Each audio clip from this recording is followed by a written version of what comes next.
a court battle. Joining us now, Chairman of the House Intelligence Committee, Democratic Congressman Adam Schiff of California. Congressman, thank you very much for being on this morning. My pleasure. Good to see you. Thank you. So, will the American public see the Mueller report?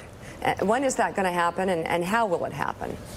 Yes, the American people are going to see the report, and they have every right to. It was their taxpayer dollars that went into Bob Mueller's work. He spent 2 years undertaking that investigation, and now it appears the president is completely changing his tune. I think he realizes that the Barr summary, this 4-page summary by his hand-picked attorney general, is about as good as it's going to get for him, because it doesn't go through the evidence on either the conspiracy or the obstruction issues. But the American people have a right to see it. Indeed, I think they have a need to see it, and we're going to have this fight if we have to. Barr testified at his confirmation that he would be as transparent as law and policy allow. Well, law and policy allow that whole report to be released. He should be going to court to seek the court permission to release grand jury material, not seeking to redact it and fight the Congress from getting it.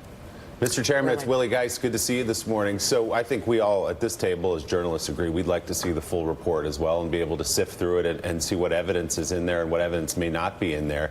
But do you believe that the Attorney General, William Barr, maliciously is misinterpreting the special counsel's report here?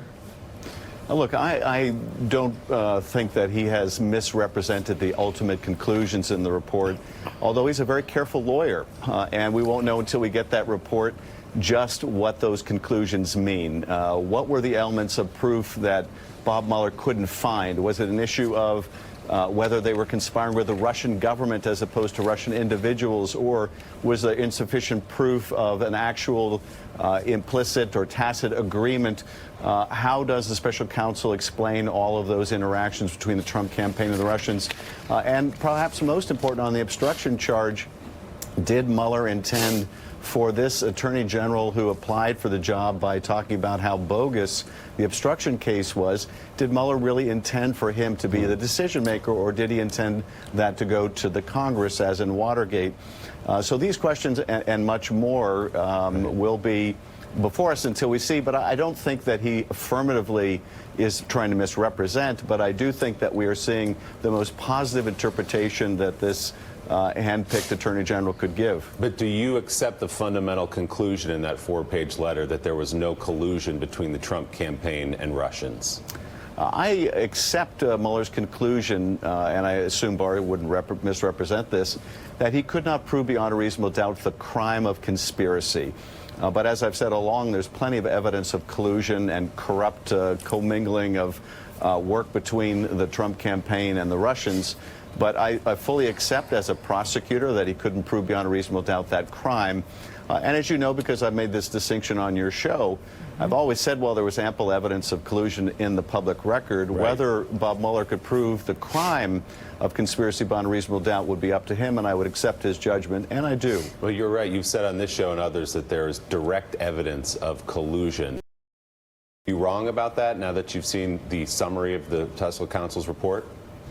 No, because I think what you see in the public record is direct evidence. When the Russians, through an intermediary, offered dirt on the Clinton campaign as part of what's described as the Russian government's effort to help the Trump campaign, and Donald Trump's son, who played a pivotal role in that campaign, says, if it's what you say it is, I would love it, and sets up a meeting to receive that. That is very direct evidence of collusion. And so why do you suspect then, Mr. Chairman, that Robert Mueller, after 2 years of investigation, couldn't reach that conclusion himself?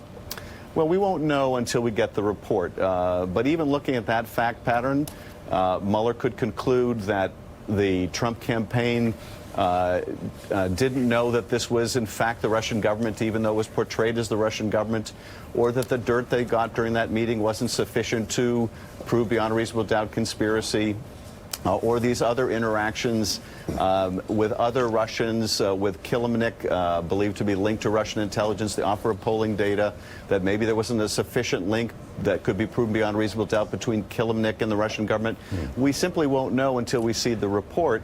But there's no explaining away the eagerness of the president that he demonstrated publicly to have Russian help. Hey, Russians, if you're listening, hack Hillary's emails. There's no doubt that the Russians did, in fact, hack Democratic emails. There's no doubt about the social media operation. There's no doubt about how the president touted the WikiLeaks releases. All of this is in the public domain, and whether it's criminal or not, as I said the other day in committee, it's deeply unpatriotic, unethical, and corrupt. So, Congressman, what does the committee do if the report comes to you and it's so thoroughly redacted that there's really not much involved publicly? Things that you've been mentioning about. What steps do you take? Well, then we have to go through subpoenas and the court fight to make sure that we get that information. And I also want to point out, it's not just the report. In our committee, the Intelligence Committee, we are our paramount interest is in the counterintelligence investigation, and that's how this all began, an investigation by the FBI into whether the president or people around him were acting wittingly or unwittingly as agents of a foreign power or under foreign influence, whether they were acting because of financial incentives like Moscow Trump Tower.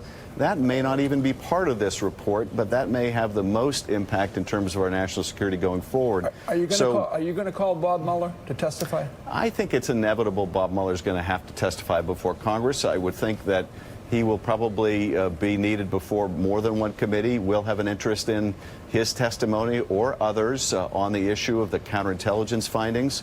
And the Judiciary Committee, maybe the Oversight Committee as well, might have an interest in other aspects of investigation. But in the Intel Committee, we have a statutory requirement that the intelligence community, FBI, brief us on any significant counterintelligence or intelligence activity. And it's hard to imagine something that rises more to that level than this investigation. All right, Congressman Adam Schiff, thank you.